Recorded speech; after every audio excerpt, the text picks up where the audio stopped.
रोज उठल्यानंतर आपला mobile charge आहे की नाही, त्या मोबाईलला चार्ज करणारी ती बॅटरी, ती पॉवर बँक, ती सुद्धा चार्ज आहे की नाही, आपला लॅपटॉप सुद्धा, आपलं सगळं जे चार्जिंग वरती इन्स्ट्रुमेंट चालतात त्याचा विचार आपण उठल्यानंतर लगेच करायला लागतो आणि घराबाहेर पडतो.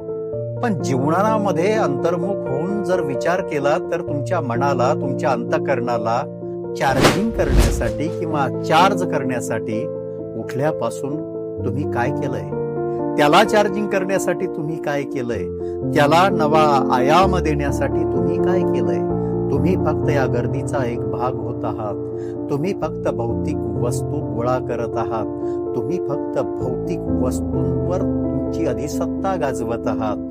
तुम्हाला असं वाटतं का की त्या भौतिक वस्तूमधून तुम्हाला त्या ठिकाणी शांती मिळेल, आनंद मिळेल? तर नक्कीच तुमची त्या ठिकाणी फसगत होत आहे.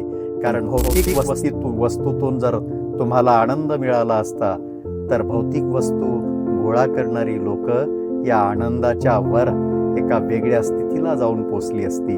पण तसं होताना दिसत नाही. म्हणून घरून निघताना भलेही मोबाईल त्या ठिकाणी चार्ज नसेल, पण तुमचं अंतःकरण मात्र चार्ज असलं पाहिजे. तरच तुमच्या जीवनाला अर्थ आहे. नमस्कार.